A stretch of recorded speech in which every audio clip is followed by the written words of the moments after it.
Proses ta'aruf.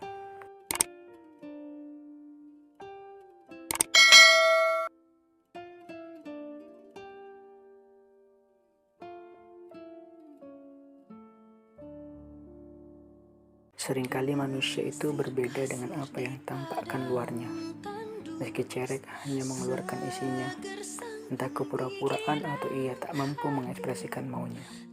Siapa gadis itu, Ustadz? Aku sudah penasaran, gadis seperti apa yang menurut Ustadz Zul cocok denganku. Gadis itu sangat rajin, meski dia anak orang kaya, tidak membuatnya lupa diri dan memilih kehidupan bebas di luar pesantren. Dia, anaknya Pak Beni, tuan tutor pesantren ini, kakaknya Ismail. Benar, namanya Nisa. Ustadz Zul menyebut nama gadis itu. Tidak ada getar sedikit pun saat mendengar namanya. Pun beberapa kali bertemu di dapur Umi secara langsung, berbeda saat seseorang menyebut nama Aisyah di hadapanku. Sepertinya dia bukan wanita sekufu dengan saya, Ustadz. Lagi pula, gadis itu sangat mencintaiku sebelumnya. Rasanya akan sulit bagi saya untuk tidak mengingat hal itu, dan bisa jadi akan jadi sumber keretakan hubungan kami setelah menikah nantinya. Jangan langsung ditolak, pikirkan dulu. Sekufu itu bukan dilihat dari segi harta yang sifatnya semu, dan Pak Beni sudah bilang tidak mementingkan itu. Di luar harta bagi orang tua, pria seperti antum bisa dikatakan sempurna. Pikirkan dulu. Astagfirullah. Karena kegigihan Pak Beni di lamaran Gus Hanan yang membuat Aisyah menangis terseduh-seduh, aku bahkan langsung menolak tawaran Ustadz di hadapanku ini tanpa mempertimbangkan dulu sebagai bentuk adab. Oh, iya Ustadz, akan saya pikirkan matang-matang. Bagus, tidak perlu tergesa-gesa.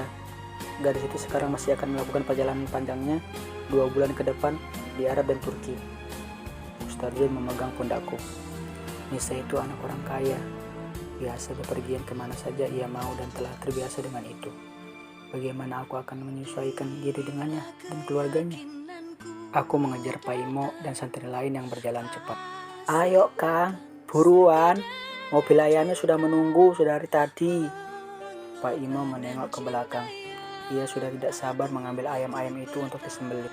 Sekitar 100 ekor ayam kami bawa ke belakang dapur umum yang terletak di ujung asrama putri. Dari dapur dan separuh bangunan bagian atasnya hanya di dinding bambu berjejer dengan jarak 1 kilan satu dengan yang lain. Nampak santriwati yang memenuhi ruangan bukan hanya menyiapkan bahan dan bumbu memasak, mereka juga membuat kue untuk disajikan. Di hari biasa, dapur itu hanya ada 5-7 santriwati yang piket dari santriwati senior. Begitupun dari santri ikhwan yang biasanya 3-4 orang yang membantu mendistribusi ke dapur umum.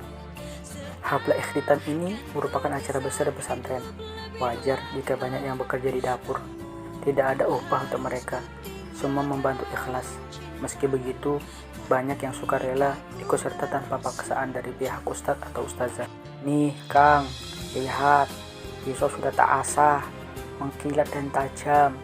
Sekali sabet, set, ayam langsung koit. Pak Imo memegang pisaunya dengan bangga. Mo, jangan lupa baca basmalah. Jangan sampai orang makan ayam yang haram karena kita. Ujarku yang memegang kepala dan kaki ayam. Siap Kang, jawabnya bersemangat. Bismillahirrahmanirrahim. Ayam-ayam yang telah dipotong kami serahkan pada mbak-mbak di dalam dapur untuk kemudian dibersihkan dan dimasak. Afwan Mbak, ini ayamnya, ucapku pada seorang santriwati yang menghadap ke dalam.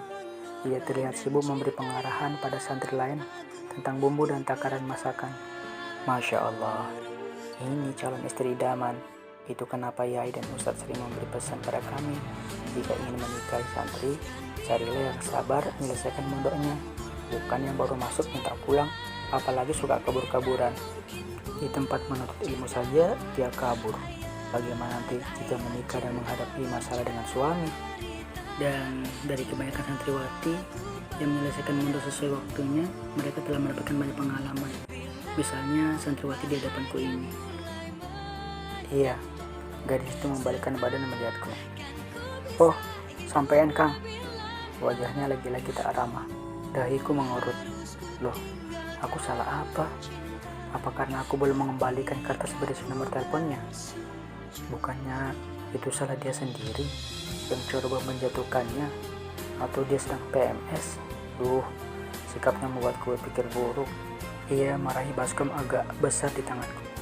Kalau suka sama akhwat, gak perlu nikung juga toh Kang. Apa?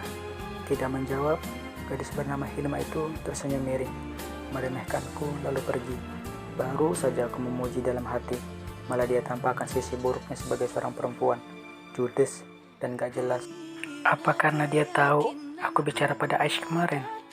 Tapi tidak ada hal serius yang sempat kuucap. Atau karena Aish sudah membaca surat itu lalu mengatakan pada Hilma?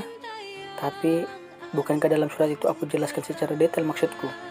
Bayangan gadis itu hilang di balik gadis-gadis lain dalam dapur. Woi Kang, ngelamun wae. Tak boleh kelamaan mandang mbak-mbak dapur, nanti jadi fitnah. Pak Imam menyodorkan baskom lain. Aku tersentak setelah mematung beberapa saat memikirkan kejudesan gadis populer itu. Jika saja mereka, fans Hilma, tahu wataknya, pasti ilfil sepertiku. Ayo, Kang Abdul ngincer sopo. Mentang-mentang arep balik, ikhwan yang baru datang membawa baskom meledek. Hush, jangan kencang-kencang, nanti jadi fitnah, ucapku sembari meninggalkan mereka. Di perjalanan menuju asrama, aku berpapasan dengan Aisyah. Sepanjang melihat, ia terus menundukkan pandangan, membuatku malu sendiri dan ikut menundukkan kepala. Ayo Abdul, kutul basor. Meski telah dikhitbah, rasaku belum sepenuhnya hilang. Gadis itu terlalu sempurna.